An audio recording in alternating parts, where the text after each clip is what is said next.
श्री महाराजांचे कुलवृत्तांत व बालपण. पूर्वज. श्री महाराजांचे पूर्वज वावरहिरे या गावी राहत असत. हे गाव जिल्हा सातारा, तालुका मान यामध्ये दहिवडीजवळ आणि गोंदवल्यापासून 4 कोसांवर आहे. कुळांतील मूळ पुरुष रुद्रोपंत हे श्री महाराजांपासून 7वे पुरुष होत. यांचे आडनाव घुगरदरे हे वसिष्ठ गोत्री शुल्क यजुर्वेदी देशस्थ ब्राह्मण. रुद्रोपंत मोठे भगवद्भक्त असून पंढरीची वारी अगदी नियमाने करीत. यांचा भागवत संप्रदाय होता. ते मुख्यतः शेती करीत. रुद्रोपंतापासून 4थे पुरुष म्हणजे श्री महाराजांचे पणजोबा आपले गाव सोडून गोंदवल्यास येऊन राहिले. कुलकर्णीपणाची त्यांची वृत्ती होती.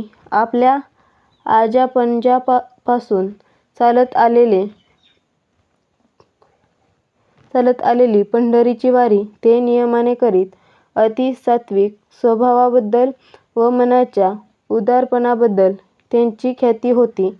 घरी कुलकर्णीपण असले तरी सांपत्तिक स्थिती बेताचीच असल्याने शेतामध्ये स्वतः खपण्याचा त्यांचा परिपाठ असे. त्यांना झालेली पहिली 3-4 मुले अल्पायू ठरली म्हणून त्यांच्या पत्नीने शंकराची आराधना सुरू केली. 3-4 वर्षे गेल्यावर मुलगा झाला. त्याचे नाव लिंगोपंत असे ठेवले. हे श्री महाराजांचे आजोबा होत. श्री महाराजांचे आजोबा लिंगोपंतांचा जन्म गोंदवले येथे शके 1700 म्हणजे इसवी सन 1778 च्या सुमारास झाला.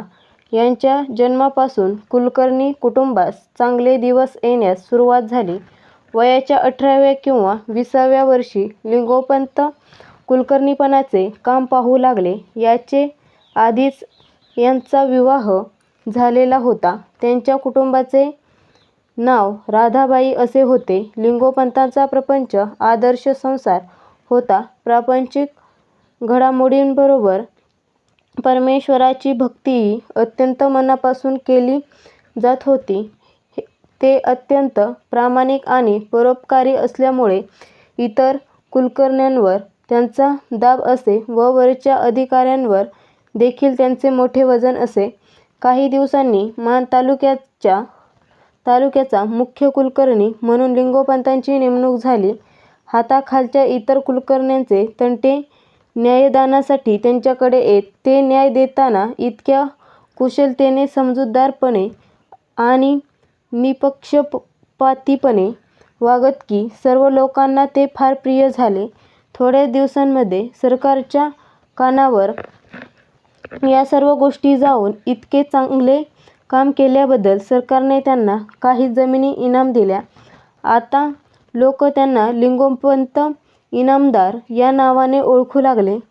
ही जशी त्यांच्या प्रपंचाची बाजू सुरेख होती तशीच परमार्थाची देखील होती. लिंगोपंतांचा रोजचा आचारधर्म आणि उपासनाक्रम फार नियमित आणि अगदी मनापासून चाले. पहाटेस उठून अंथरुणावर थोडा वेळ पांडुरंगाचे नामस्मरण आणि स्नान आटोपल्यावर संध्या व देवाची पूजा होई. नंतर भगवद्गीतेचा 1 अध्याय रोज मोठ्याने वाचण्याचा त्यांचा नियम असे. पुढे आल्या गेल्याची चौकशी होऊन 11 पर्यंत कचेरीचे कामकाज चाले. नंतर भोजन आटोपून थोडी विश्रांती घेतल्यावर पंत पुराणश्रवण करण्यास बसत. दिवस मावळल्यावर संध्या उरकून ते हरिपाठ मोठ्याने म्हणत. रात्री 8-9च्या सुमारास सर्व मंडळींचा फराळ होई. फराळ संपला म्हणजे पंत मंडळींना घेऊन स्वतः भजनाला बसत. टाळ, वीणा आणि मृदंगावर रोज पंचपदी होई. विशेष प्रसंगी तर 5-6 तासांपर्यंत भजनाचा रंग भरत असे. पंत भजनामध्ये नाचत आणि त्यामध्ये इतके तल्लीन होऊन जात की नाचता नाचता त्यांच्या डोळ्यांतून अश्रू वाहायला लागत. तर दर शुद्ध एकादशीची पंढरीची वारी त्यांनी धरली होती. आपला एवढा मोठा प्रपंचाचा व्याप पांडुरंगाच्या कृपेचे फळ असून त्याच्या इच्छेनेच तो चालत आहे असे त्यांना मनापासून वाटे. गळ्यात तुळशीची माळ असून ते मुद्रा लावीत असत. येता जाता तोंडाने पांडुरंग पांडुरंग असे नामस्मरण करण्याची सवय त्यांना होती. या प्रापंचिक आणि पारमार्थिक ऐश्वर्यास शोभेल असा एक मुलगा त्यांना झाला आणि पंतांनी रावजी हे नाव त्याला ठेवले.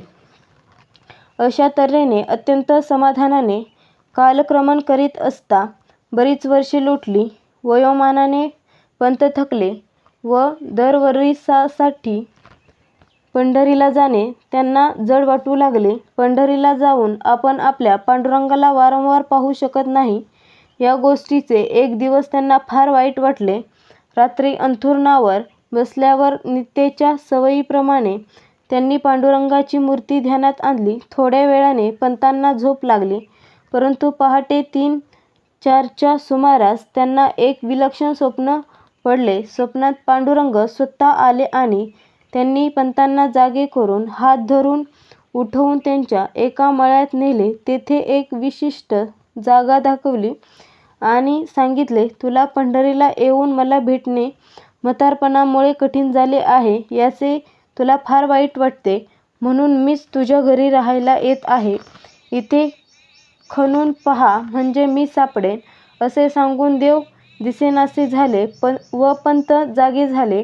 उजाडेपर्यंत त्यांनी कसाबसा धीर धरला आणि नंतर लगेच आपल्या सर्व मंडळींना त्यांनी बोलावून आणले. सर्वांना बरोबर घेऊन पंत त्या मळ्याकडे जाण्यास निघाले. देवांनी स्वप्नात दाखवलेली जागा पंतांनी बरोबर ओळखली आणि ती पूजेने पवित्र केल्यावर लोकांनी खणण्यास आरंभ केला.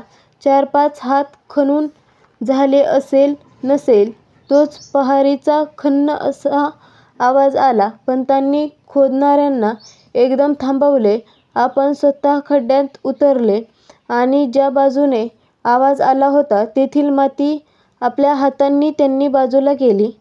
तो विठोबा रखुमाईच्या सुंदर मूर्ती जणू काही कुणी नीट ठेवाव्यात अशा ठेवलेल्या आढळल्या. सर्व मंडळींना मोठे कौतुक वाटले. त्यांनी विठ्ठलनामाचा जयघोष केला आणि त्या मूर्ती पालखीत घालून वाजत गाजत पंत घरी घेऊन आले. सुयोग्य मुहूर्तावर आपल्या घराच्या बाजूलाच मोठ्या थाटाने पंतांनी देवाची स्थापना केली आणि 7 दिवस भजन कीर्तन व अन्नदान यांनी लोकांना तृप्त केले. मूर्ती ज्या जागी सापडल्या तेथे आणखी खणल्यावर छान पाणी लागले. तिलाच विठोबाची विहीर व त्या मळ्याला विठोबाचा मळा असे म्हणतात. श्री महाराजांची माता-पित्रे. पंतांनी बायको राधाबाई हिचा सगळ्या घराला मोठा आधार असे. तिचा उदार व भोळा स्वभाव पाहून लोक तिला रुक्मिणी म्हणत. मी अत्यंत समाधानी व शांत स्वभावाची बाई होती. तिच्या पोटी श्री महाराजांचे वडील रावजी जन्मास आले. रावजींना 6वे वर्ष लागल्यानंतर लिंगोपंतांनी मोठ्या थाटाने त्यांची मुंज केली आणि त्यांना शाळेत घातले. सातारा जिल्ह्यातील कलेढोण येथील नारायणराव वाघमारे इनामदार यांची मुलगी पसंत करून पंतांनी रावजींचे 12व्या वर्षी लग्न केले. मुलीचे सासरचे नाव गीताबाई असे ठेवले. रावजींना पंतांनी कुलकर्णीपणाचा सर्व व्यवहार शिकवला होता, परंतु दोघांच्या स्वभावामध्ये बराच फरक असल्याने पंतांचे सर्व कामकाज रावजींनी लवकर आपल्या अंगावर घेतले नाही. रावजींना एकांतात बसून देवाची पूजा-अर्चा, नामस्मरण व ध्यानधारणा करण्याची हौस असे. आपल्या नित्यनियमाच्या आड काहीही आले तर ते रावजींना मुळीच खपत नसे. पहिल्यापासून रावजी गंभीर, अबोल व एकांतप्रिय असल्याने लहानपणचे खेळ ते फारसे खेळले नाहीत. पुढे वयात आल्यावरही पंतांसारखे कर्तबगार वडील डोक्यावर असल्याने आपल्या प्रपंचाकडे किंवा कुलकर्णीपणाच्या व्यवसायाकडे त्यांनी फारसे लक्ष दिले नाही. स्नानसंध्या, गायत्रीजप आणि नामस्मरण यांमध्ये रावजींनी आपला काळ घालवण्यास आरंभ केला. पंत बरेच थकल्यावर रावजी कुलकर्णीपणाच्या कामामध्ये व्यवस्थित रीतीने लक्ष घालू लागले. परंतु त्यांचे अंतरंग त्यामध्ये नसल्याने पंतांनी वाढवलेला व्याप हळूहळू आपोआप कमी झाला आणि पहिल्याप्रमाणे पैशांची भरपूर आवक उरली नाही. हे जरी खरे असले तरी 10 माणसांच्या कुटुंबाला 2 पिढ्या पुरेल इतकी समृद्धी असल्यामुळे घरच्या एकंदर ऐश्वर्याला मुळीच कमीपणा नव्हता. रावजी बाहेरून दिसायला अगदी साधे दिसत, पण अंतर्यामी ते अति विरक्त व नेहमी पांडुरंगाच्या अनुसंधानामध्ये गुंतलेले असायचे. ते आजन्म कधी खोटे बोलले नाहीत. त्यांनी कधी कुणाला फसवले किंवा बुडवले नाही. त्यांनी परद्रव्याला चुकूनसुद्धा कधी हात लावला नाही. श्री महाराजांच्या मातोश्री सौ गीताबाई यांचे वय लग्नामध्ये 7 वर्षांचे होते. सूनबाई सासूसासऱ्यांची अत्यंत लाडकी होती. लग्नानंतर 5-6 वर्षांनी प्रपंचाची बहुतेक सर्व जबाबदारी सूनबाईच्या अंगावर पडली. सूनबाईने देखील सर्व बाजूंनी ती उत्तम तऱ्हेने पार पाडली. नवरा असा गंभीर आणि नियमी, सासू व सासरा वृद्ध झालेले. घरात नेहमी पाहुणे मंडळी आणि नोकर-चाकर व गुरेढोरे या सर्वांच्याकडे लक्ष देऊन प्रत्येकाला काय हवे काय नको हे गीताबाई मनापासून पाहत असत. त्यांना आळस कसा तो माहीत नव्हता. वागण्यामध्ये फार आर्जव असल्यामुळे जन्मात कधी सासूशी वा नणंदेशी कुरबुर झाली नाही. रावजी प्रपंचामध्ये फारसे लक्ष घालीत नसल्यामुळे देण्याघेण्याचे पुष्कळसे व्यवहार गीताबाईंनाच पाहावे लागत. परंतु लोकांना देण्यामध्ये त्यांचा हात सासूबाईच्या हातापेक्षाही मोठा होता. गावात कोणी आजारी असले म्हणजे गीताबाई स्वतः जाऊन त्यांच्या औषधपाण्याची व्यवस्था करीत. गावातल्या लोकांचीही त्यांच्यावर इतकी श्रद्धा व इतके प्रेम होते की आजारी माणसासाठी त्यांच्या हातचे जेवण लोक मागून नेत असत. स्वतःच्या घरचा इतका व्याप सांभाळून गीताबाई गरीब कुटुंबांची बाळंतपणे करीत. त्यांना औषधपाणी, तूप, दही, लोणी व कपडा पुरवीत. आणि गीतामाय, आमच्यासाठी तुम्ही इतके कष्ट केले, तुम्हाला काहीतरी द्यावेसे वाटते असे कोणी म्हटले म्हणजे अहो मला काय कमी आहे. तुम्ही रामनामाचा रोज 1000 जप करायचा नियम करा, त्यात सर्व काही मला मिळाले हे उत्तर देत. गोंदवल्यापासून थोड्या अंतरावर संभाजी नावाचे एक सत्पुरुष राहत असत. या पुरुषाने 12 वर्षे मौन धारण केले होते. रावजी आणि गीताबाई त्यांच्या दर्शनाला गेले असता या सत्पुरुषाने प्रसाद म्हणून एक नारळ त्या दोघांना दिला आणि मोठ्या प्रसन्नतेने ते बोलले, परमात्मा तुमचे कल्याण करेल. तुम्ही दोघे त्यांचे नामस्मरण करा. काही काळ गेल्यानंतर गीताबाईंना दिवस राहिले. महत्त्वाची गोष्ट अशी की जसजसे दिवस जाऊ लागले तसतसा गीताबाईंच्या वृत्तीमध्ये सहज लक्षात येईल असा फरक पडू लागला. गीताबाईच्या माहेरी रामाची उपासना असून त्या मंडळीची निष्ठा श्री समर्थांच्यावर होती. गीताबाई लहानपणापासून दासबोध वाचीत आणि रामनामाचा जप करीत त्या श्रीसमर्थांना गुरु मानीत असत.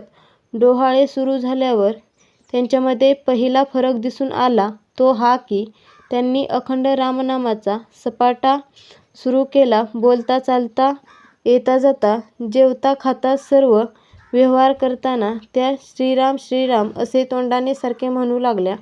आपण दासबोध श्रवण करावा अशी उत्कट इच्छा त्यांना झाली. त्याप्रमाणे पंतांनी म्हासुर्णेकर नावाच्या शास्त्री बोवांकडून विठोबाच्या मंदिरात दासबोधाचे पारायण व पुराण करविले. गीताबाई एकदा श्रीसमर्थांच्या दर्शनालाही जाऊन आल्या. पुष्कळ वेळा त्यांना बसल्या ठिकाणीच तंद्री लागे आणि कानांत कुणीतरी रामनाम घेत आहे असे त्यांना स्पष्ट ऐकू येई. त्यांची वृत्ती नेहमी विलक्षण प्रसन्न राहू लागली आणि तोंडावर निराळेच तेज दिसू लागले. आपण रामनाम घेतो म्हणून श्री मारुतीराया आपल्याबरोबर राहून आपले रक्षण करतात असा त्यांचा समज झाला व म्हणून पुढे त्या मारुतीरायांचे ध्यान करू लागल्या. पंतांनी सर्वांच्या संमतीने गोंदवल्यासच बाळंतपण करण्याचे ठरविले आणि गीताबाईच्या वडिलांस व मातुश्रींस बोलावून घेतले. 8वा महिना संपण्याच्या सुमारास एके दिवशी सायंकाळी एक तेजस्वी बैरागी पंतांच्याकडे रात्रीच्या वस्तीस आला. गीताबाईंनी त्याला नमस्कार केला तेव्हा त्याच्याकडे पाहून त्यांच्या डोळ्यांमध्ये आनंदाश्रू आले व तो म्हणाला, मेरे लाल, तू यहाँ है, तेरे दर्शन से मैं धन्य हुआ हूँ. मैं अब वापस जाता हूँ. रामेश्वरला निघालेला तो बैरागी पुन्हा परत गेला. श्री महाराजांचा जन्म. पांडुरंग घरी आल्यापासून पंत वर्षांपासून 2दाच पंढरीला जात. दर शुद्ध एकादशीला रात्रभर भजन होई आणि द्वादशीस उपवास सोडून मंडळी आपापल्या घरी जात. सौ गीताबाईंचे दिवस भरले आणि शके 1766 इसवी सन 1845 मधील माघ महिन्यातील शुद्ध एकादशी आली. दर एकादशीला गीताबाई विठोबाची षोडशोपचार पूजा करीत असत. त्याप्रमाणे या एकादशीलादेखील पूजा झाली. विठोबाचे तीर्थ सर्वांना दिले आणि सर्वांचा फराळ झाला की नाही याची चौकशी करून त्यांनी स्वतः थोडा फलाहार केला व विश्रांतीसाठी जरा अंग टाकले. तिन्ही सांज टळल्यावर त्यांच्या सांगण्यावरून सुईणीला बोलावून आणली. बाहेर मंडळींनी एकादशीचे भजन सुरू केले. गीताबाई तोंडाने नामस्मरण करीत होत्या. सासूबाईंनी किंवा आईने काळजी दाखवली तर नामस्मरण करीत बसा, काळजी करू नका असे त्या सांगत. पहाटे भजन संपून पांडुरंगाची आरती सुरू झाली आणि इतक्यात श्री महाराजांचा जन्म झाला. माघ शुद्ध द्वादशीला बुधवारी पहाटे सूर्योदयाच्या सुमारास गोंदवले येथे श्री महाराज जन्मले. आपल्याला नातू झाला हे ऐकून पंतांनी परमानंद झाला आणि त्यांनी पांडुरंगावर प्रेमाने फुले उधळली व गावांत साखर वाटली. पंतांना नातू झाला ही वार्ता हा हा म्हणता गावभर पसरली आणि गावातील स्त्री-पुरुष बाळाला पाहायला आले. पंतांनी ज्योतिषीबुवांकडून श्री महाराजांची कुंडली मांडून इष्टानिष्ट ग्रह पाहिले आणि वैदिक ब्राह्मणांकडून वेदोक्त मंत्रांनी बाळाला आशीर्वाद दिला. श्री महाराजांचा जन्म म्हणजे लिंगोपंतांच्या ऐश्वर्याचा कळस होता. श्री महाराजांचे बालपण. पंतांनी बाळाचे बारसे एखाद्या उत्सवाप्रमाणे थाटांत केले. त्यांनी त्या दिवशी खूप अन्नदान केले. जिकडे तिकडे आनंदाचे वातावरण होते. सर्वांच्या संमतीने गणपती असे बाळाचे नाव ठेवले. श्री महाराज जन्मल्यापासून शेवटपर्यंत स्थूलदेही व गौरकाय होते.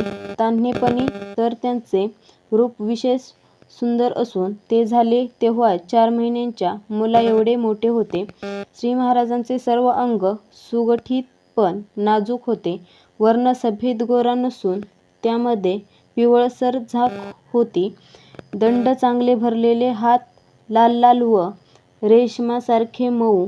छोटी छोटी बोटे, सुबक पावले, गोल व घट्ट पिंढऱ्या, मोठ्या मांड्या, लाल लाल ओठ व त्यांच्यामध्ये वळवळणारी लाल जीभ, सुरेख नाक, तेजस्वी चमकणारे डोळे, भव्य कपाळ आणि पुष्कळ काळे केस असलेले ते तान्हे बाळ आई-बापांचेच काय पण शेजारपाजारच्या सर्व लोकांचे जीव की प्राण होऊन बसले.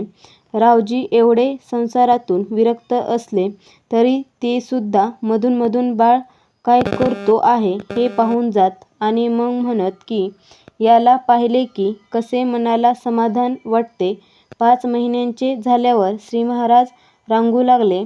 ते अति चपळ असल्याने त्यांना खाली ठेवायची सोयच नव्हती किंवा एखादी लहान वस्तू खाली ठेवणे शक्य नव्हते. त्यांना मोकळे ठेवले की ते भरभर देवांच्याकडे जाऊन त्या सर्वांना आपल्या आसनावरून खाली काढीत, नाहीतर सरळ गायींच्याकडे जात. पुष्कळ वेळा शेजारच्या बायका त्यांना घेऊन जात व आपल्या घरी त्यांच्याशी खेळत बसत. श्री महाराज घरी असले की त्यांच्या खोड्यांच्या भीतीने त्यांना सारखे कडेवर घेऊन फिरवावे लागे आणि ते सुद्धा आईनेच. आई बिचारी श्री महाराजांना कडेवर घेऊन तशीच आपली कामे करीत असायची. श्री महाराज 6-7 महिन्याचे होते त्यावेळची गोष्ट. एकदा असे झाले की गीताबाईंना उठायला जरा उशीर झाला. रावजी स्नान करून आले होते आणि त्यांच्या संध्येची व पूजेची तयारी करून द्यायची होती. श्री महाराजांना कडेवर घेऊन चटचट काम उरकता येईना म्हणून त्या म्हणाल्या, तुला सारखा कडेवर घेऊन मी कामे कशी रे करू?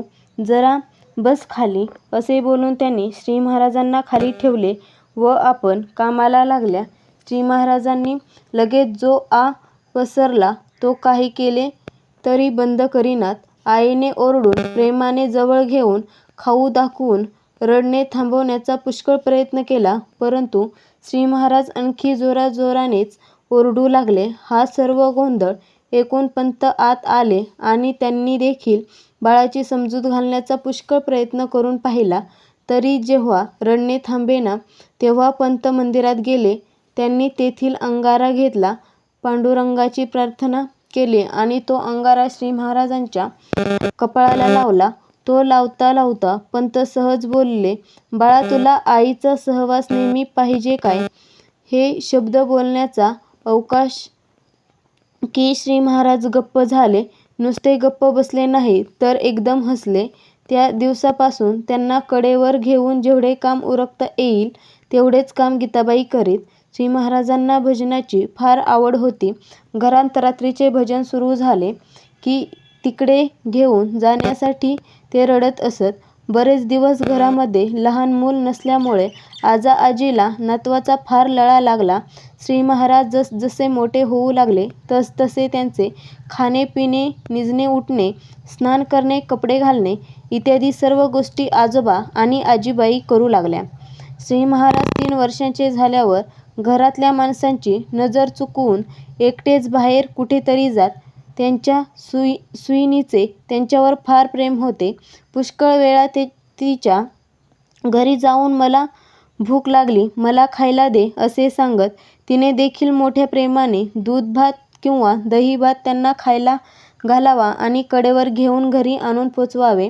श्री महाराजांना 4थे वर्ष लागल्यावर आजोबांनी धुळाक्षरे काढायला शिकवली आणि नातवाने एका दिवसांत ती शिकून घेतली. याच सुमारास एकदा असे झाले की रात्री 11 वाजले तरी श्री महाराजांना झोप आली नाही, म्हणून आजोबांनी अनन्यचिंतनोत्तमाम हा गीतेतला श्लोक म्हटला. श्री महाराजांनी लगेच त्यांच्या पाठोपाठ तो श्लोक जसाच्या तसाच पण अर्थात बोबड्या वाणीने म्हणून दाखवला. आजोबा म्हणाले, अरे तू तर एकपाटी आहेस. श्री महाराज 5 वर्षाचे झाले. या वयात देखील त्यांची खाण्याविषयी मुळीच तक्रार नसे. त्यांना मित्र पुष्कळ होते. किंबहुना गावातील सगळी मुले त्यांचे मित्र होते. सर्वांना ते हवेहवेसे वाटत. त्यांचा आवाज फार गोड व बोलणे मोठे प्रेमळ असे. मुले त्यांनी सांगितलेले करीत असत. आजोबांचा सहवास रात्रंदिवस असल्यामुळे ते करतील तसे श्री महाराज करीत. शिवाय आता ते आजोबांची सेवासुद्धा करू लागले होते. आजोबा गीता म्हणू लागले की श्री महाराज त्यांच्याबरोबर म्हणू लागत. आजोबा जप करू लागले की यांनीही आसन घालावे आणि डोळे झाकून स्वस्थ बसावे. रात्रीचे भजन झाल्याशिवाय श्री महाराज कधी निजले नाहीत. भजनामध्ये आजोबा नाचायला लागले की आपण नाचू लागत आणि नाचताना इतके तल्लीन होऊन जात की इतर मंडळी कौतुकाने बघत राहत. आपल्या 5 वर्षाच्या नातवाची परीक्षा घ्यावी असे पंतांच्या एकदा मनात आले. सगळी मंडळी बसली असता पंतांनी श्री महाराजांना हाक मारली आणि ते म्हणाले, बाळ गणू, तुला हंडा भरून मोहरा दिल्या तर तू काय करशील? श्री महाराजांनी ताडदिशी उत्तर दिले, आंधळे पांगळे, रोगी गरीब आणि भिकारी यांना मी सगळ्या वाटून टाकेन. यावर आजोबा पुन्हा म्हणाले, पण तुला राजा केला तर काय करशील? श्री महाराजांनी लगेच उत्तर दिले, माझ्या राज्यात भिकारी असा कुणी राहू देणार नाही. माझ्या दारी अन्नछत्र घालीन. ही उत्तरे ऐकून पंतांच्या डोळ्यात पाणी आले व थोड्या वेळाने ते रावजींना म्हणाले, रावजी, ही खरी अमृतवल्ली आहे. पांडुरंगाच्या कृपेने ती आपल्याला लाभली आहे. हा कुणीतरी मोठा योगभ्रष्ट पुरुष असावा असे मला वाटते. श्री महाराजांची मुंज झाली. कुलगुरू पाठक रोज श्री महाराजांना ब्रह्मकर्म शिकवण्यास येऊ लागले. 2-3 महिन्यांमध्ये संध्या, पूजा, वैश्वदेव, पवनमान, रुद्र वगैरे सर्व भराभर शिकून झाले. एक दिवस भटजी म्हणाले, झाले तुम्हाला ब्रह्मकर्म सर्व आले? यावर श्री महाराज बोलले, याच्या पुढे काय शिकायचे असते? भटजी म्हणाले, याच्यानंतर 4 वेद, 6 शास्त्रे वगैरे शिकायचे असते. श्री महाराज म्हणाले, मग मला तुम्ही उद्या वेद आणि शास्त्रे शिकवा. भटजी म्हणाले, अरे, एकेका वेदाला 20-20 वर्षे आणि एकेका शास्त्राला 12-12 वर्षे अभ्यास करावा लागतो. हे ऐकून श्री महाराज झटदिशी बोलले, इतका वेळ कुणाला आहे? मुंज झाल्यावर श्री महाराजांची वृत्ती अधिकच अंतर्मुख होऊ लागली. ध्रुव, प्रल्हाद, द्रौपदी, गजेंद्र इत्यादी भक्तांच्या कथा त्यांनी पंतांच्याकडून वारंवार ऐकल्या होत्या. त्यांवर आता जोराने मनन होऊ लागले. श्री महाराजांना 6वे वर्ष लागले होते. एके दिवशी रात्री 1 वाजण्याच्या सुमारास आजोबा जागे झाले आणि शेजारच्या अंथरुणावर पाहतात तो त्यावर श्री महाराज नाहीत. लगेच पंतांनी मंडळींना उठवले आणि दिवे व मशाली घेऊन श्री महाराज कुठे आहेत याचा शोध चालविला. आई तर फारच घाबरली. सगळ्या गावात शोध केला, पण त्यांचा पत्ता लागेना. मग निराश झालेली मंडळी शेवटचा प्रयत्न म्हणून नदीकडे स्मशानाच्या बाजूला गेली, तर तेथे एक लहानशा गुहेमध्ये ही स्वारी आसन घालून डोळे झाकून बसली होती. मंडळीची गडबड ऐकून श्री महाराजांनी डोळे उघडले आणि ते वडिलांच्या बरोबर घरी परत आले. पंतांनी विचारले, बाळ, कुठे गेला होतास? श्री महाराज म्हणाले, नदीकाठी अगदी एकांत असतो, तिथे मन नामांत लवकर रंगून जाते. आजोबा म्हणाले, तुला साप, विंचू, भूतपिशाचांची भीती वाटली नाही का? श्री महाराजांनी सांगितले, छे, त्यांना काय भ्यायचे? पुढे काही दिवसानंतर श्री महाराज पुन्हा असेच रात्री नदीकडे जाऊन ध्यानस्थ बसले, पण यावेळी घरच्या मंडळींनी फारशी गडबड केली नाही आणि पहाटेच्या सुमारास ते घरी परत आले. श्री महाराजांना 7वे वर्ष लागल्यानंतर पंतांनी त्यांना गावच्या शाळेत घातले. अण्णा खर्शीकर नावाचे मास्तर ही शाळा चालवीत असत. गावातील पुष्कळ मुले शाळेमध्ये येत. तेथे जाऊ लागल्यापासून 8-15 दिवसांमध्ये गुरुजींच्या जवळ असलेली सर्व विद्या श्री महाराज शिकले. गुरुजींनी धडा द्यावा आणि यांनी तो तात्काळ म्हणून दाखवावा असे चाले. नंतर आज एवढे पुरे, उद्या पुढे सांगेन असे अण्णांनी सांगून श्री महाराजांना गप्प बसवावे.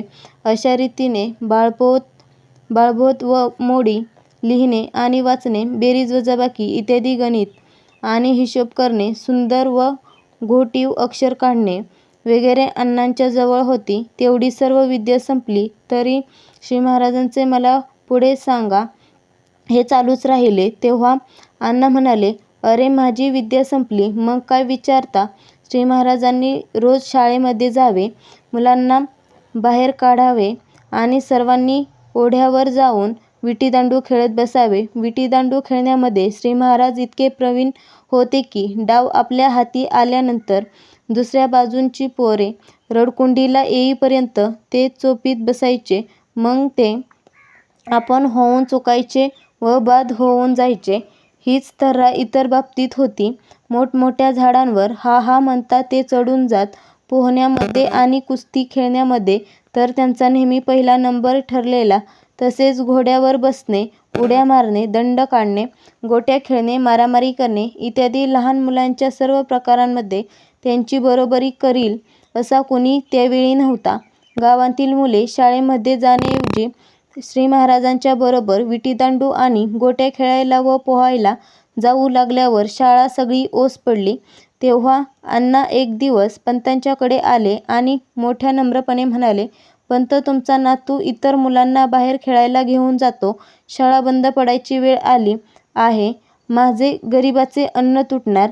हे ऐकून पंतांनी त्यांना अभय दिले आणि श्री महाराजांना घरी ठेवून घेतले. पण हे प्रकरण एवढ्यावर संपणार नव्हते. शाळेत असताना अक्षर गिरवण्याच्या वेळी श्री महाराज इतर मुलांना श्रीराम समर्थ असा कित्ता काढून देत आणि तो सर्वांना गिरवायला सांगत. मुले सुद्धा मोठ्या हौसेने श्रीराम समर्थ असे काढीत बसायची.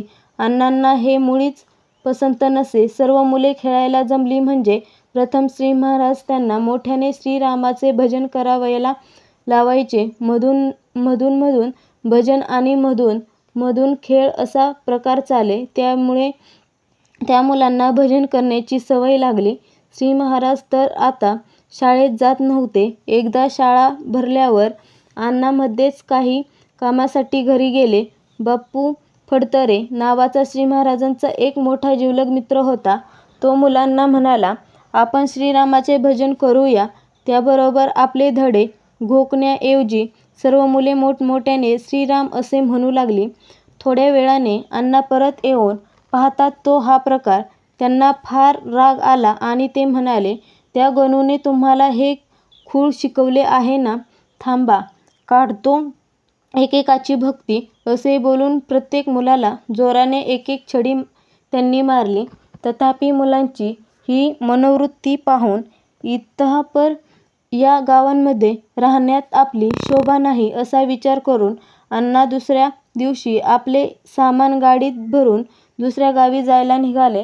त्यांची गाडी गावाच्या बाहेर गेल्यावर श्री महाराजांनी त्यांना गाठले आणि म्हटले, अण्णा, रामरायाचा द्वेष करून आजपर्यंत कुणाचे कल्याण झाले नाही. अजून तरी त्याचे नाम घ्या. तो दयाळू आहे, तुमचे कल्याण करील. हे गोड व प्रेमळ शब्द ऐकून अण्णांच्या डोळ्यात पाणी आले आणि ते श्रीराम श्रीराम असे म्हणत असता गाडी पुढे निघून गेली. श्री महाराजांची शाळा सुटली तरी इतर उपद्व्याप मुळीच सुटले नव्हते. सगळी मुले श्री महाराजांना गणूबुवा म्हणत. त्यांना आपापल्या घरी चैन पडत नसे. उठल्या सुटले श्री महाराज असतील तिकडे जावे. मग सर्वांनी आज कुणाच्या मळ्यातला ऊस तोडला, कुणाच्या झाडावरची डाळिंबे नाहीशी केली, कुणाच्या शेळ्या पळवल्या, कुणाच्या भाजीची नासाडी केली, अशा अनेक तक्रारी संध्याकाळी पंतांच्याकडे यायच्या. पंतांनी त्यांना प्रेमाने जवळ घेऊन सांगावे, बाळ, आपल्या कुळाचे नाव राहील असे वागावे. त्यावर त्यांनी म्हणावे, आजोबा, तुम्ही स्वस्थ राहा. माझ्यामुळे कुळाला कधीही कमीपणा येणार नाही. रोज येणाऱ्या तक्रारी ऐकून गीतामाय एकदा कंटाळली आणि रात्री श्री महाराजांना एकट्याला जवळ घेऊन म्हणाली, गणू, तू असा रे का वागतोस? तू पुष्कळ विद्या शिक आणि आपल्या घरामध्ये चालत आलेले कुलकर्णी पण नीट सांभाळ. एवढे माझे ऐक. श्री महाराज तेवढ्याच प्रेमळपणाने बोलले, आई, मी फक्त तुला सांगतो, तुला सगळे काही येते. तू अगदी काळजी करू नकोस.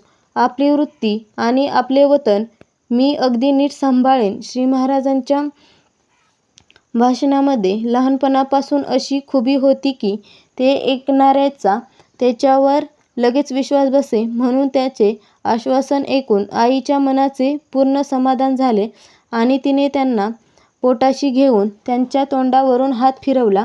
श्री महाराज आता 9 वर्षाचे झाले होते. शाळा सुटून बरेच दिवस झाले होते तरी ते घरी स्वस्थ बसत नसत. त्यांचे बालमित्र नेहमी त्यांच्याबरोबर असून काही ना काही खोड्या रोज चालायच्या. म्हणून रोज नवीन झेंगटी गीताबाईंकडे येत असत. लोकांच्या फारच तक्रारी येऊ लागल्या तेव्हा याला संबंध दिवस गुंतवून ठेवला पाहिजे असा विचार करून ती श्री महाराजांना म्हणाली, हे बघ गणू, तू शाळेत जात नाहीस आणि घरीही स्वस्थ बसत नाहीस. लोकांच्या तक्रारींनी माझे डोके उठले. यापुढे तू आपल्या गायी रानात चरायला नेत जा. आईने घरच्या गवळ्यांकडून गायी काढल्या व श्री महाराजांच्या स्वाधीन केल्या. झाले. रोज गुराख्याच्या पोरांबरोबर गायी चरायला जाणे सुरू झाले. गावाच्या बाहेर जंगलात पोचल्यावर श्री महाराजांनी गायी वासरांना चरायला मोकळे सोडून द्यावे आणि आपण गोपाळांच्या बरोबर खेळ मांडून खेळायला सुरुवात करावी. त्यांचा खेळ देखील औरच असायचा. बरेच दगड गोळा करून त्याची छोटीशी भिंत करायची. तिच्या पुढे एकमेकांशेजारी असे 3 दगड मांडायचे. मधला जरा मोठा असायचा आणि त्याच्यासमोर एक दगड ठेवायचा. ते 3 दगड म्हणजे लक्ष्मण, राम व सीता व पुढील दगड म्हणजे मारुती. सर्वांच्या हातांमध्ये गायींना हाकण्यासाठी लांब काठ्या असत. त्यांपैकी स्वतःची काठी म्हणजे वीणा आणि बाकीच्या पोरांच्या काठ्या म्हणजे पताका समजायच्या. श्री महाराजांची गोरी गुटगुटीत आणि मनोहर मूर्तीमध्ये असून त्यांच्याभोवती सर्व गोपाळ उभे राहत. मग जोराने भजन म्हणून नाचायला सुरुवात व्हायची. थोडा वेळ भजन म्हणून झाले की श्री महाराज त्या मुलांना भक्तांच्या गोड कथा अगदी प्रेमळपणे सांगत आणि मग पुन्हा भजनाला जोर येई. हा कार्यक्रम इतका रंगत असे की गावची पुष्कळ मुले शाळेला बुट्टी मारून श्री महाराजांबरोबर जंगलात जाऊ लागली. इकडे गायी चारा खात खात वाटेल तिकडे भटकत जात आणि वासरे सैरावैरा पळत शेतांची व मळ्यांची नासधूस करीत असत. संध्याकाळ झाली की सर्वांनी आपापल्या गायी व वासरे गोळा करावी आणि घराकडे यावे. पण श्री महाराज घरी यायच्या आतच आज आमचा ऊस मोडला, आज आमच्या मिरच्या तुडवल्या, आज आमचा जोंधळा खाल्ला, आज हरभरा गेला अशा तक्रारी तयार असत. एक दिवस अशा तक्रारी ऐकून गीतामाईचे पित्त खवळले. श्री महाराज परत आल्याबरोबर ती कडाडली आणि म्हणाली, गणू तू असा कसा रे माझ्या पोटी आलास? तुला काय करावे? मी तर आता कंटाळले बाबा. रोज लोकांना मी सांगू तरी काय? आईचे हे रागाचे बोलणे ऐकून श्री महाराज हसू लागले. तेव्हा तिचा राग अनावर होऊन तिने हातात काठी घेतली आणि त्यांना मारायला धावली. श्री महाराज तर निसटले पण ती मात्र अडखळली आणि सपशेल पडली. त्याबरोबर श्री महाराजांच्या डोळ्यांना पाणी आले आणि त्यांनी आपण स्वतः येऊन आईला उठवले. मुलाच्या डोळ्यांतली अश्रुधारा पाहून गीतामाईचा राग एकदम नाहीसा झाला आणि ती म्हणाली, बाळ गणू तू चांगला वागलास तर मी देवाला श्रीराम नामाची लाखोली वाहीन. श्री महाराज बोलले, आई तू पहाच आता मी अगदी चांगला वागेन. माझ्या तक्रारी तुझ्यापर्यंत येऊच देणार नाही. पण तू नामाची लाखोली मात्र खरीच वाहिली पाहिजेस. याच दिवसांमध्ये श्री महाराजांच्या वृत्तीमध्ये फार फरक पडू लागला होता. रोज पहाटे नदीवर स्नानाला गेले की 2-2 तास तेथेच ध्यानस्थ बसत. एकादशीच्या दिवशी देवाची पूजा करून डोळे झाकून बसले म्हणजे तासचे तास निघून जात आणि आईने हलवून उठवावे लागे. सामान्य लोक श्री महाराजांच्या खोड्या तेवढ्या बघत, परंतु आतमध्ये असलेले नामाच्या अनुसंधानाची कल्पना त्यांना कशी येणार?